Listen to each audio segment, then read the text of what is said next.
materials required are some water balloons, glue, you can use white or clear glue, some water, a container, a stick or a spoon to mix, few tiny mini chocolates. I've used these, I'm having these, some coffee out there, and beautiful colorful yarns. It can be of any colors. Okay, so let us come forward and see the first step in preparing our yarn eggs.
Required are some colorful eyes like these designs. Okay, you can take small, colored, any of your type, glue gun, sharpened pencil, some colored markers. I'm using here colored highlighters because these highlighters are actually called gel highlighters. These are some new type of gel highlighters I found in my stationery, so you can get these. I have different colors: orange, purple, yellow, green, blue, pink. A pair of scissors, any colored yarn thread. Actually, this is a thick yarn thread, not a normal thread but a yarn thread. You can also use a yarn, some glitter foam just to give a design effect, and finally some colored papers. So these are my colored papers you can use. So let us come forward and see how to prepare our paper bunny.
required are water, glue gun, 2 jars as such with a tight covering, some eye shapes, glitter of your favorite color, glycerine liquid, a pair of scissors, some shiny foam decorations, or also colored papers would work. So let us come forward and see how to prepare our colorful jars.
The materials required are glue gun, ribbon, a pair of scissors, glue stick, a compass, a ruler which is 30 centimeter, colorful papers including colored foam sticker or foam papers. You can also choose magazine papers. The reason is because you need to cut out some shapes of an egg shape, as you can see, oval or egg shape that I have cut here.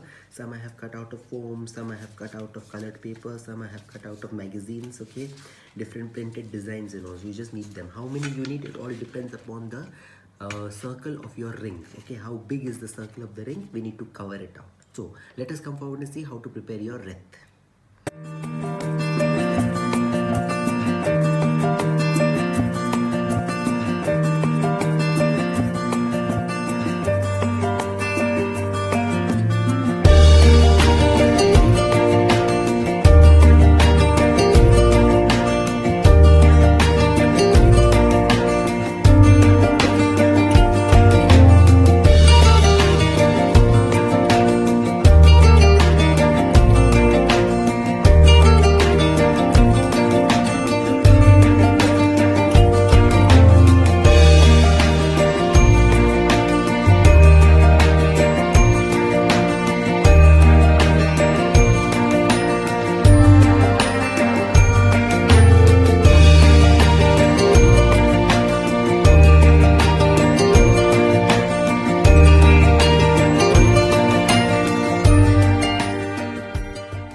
The materials required are some pom-pom, glue gun, pair of scissors, 3 foam cups, a pencil or anything to mark, different colored laces I am having here, some tape laces, some ribbons, some another design is as such. Okay, a piece of chart, any color, and any color foam board. Okay, foam, I mean to say the foam sticker. So let us come forward and see how to prepare our basket.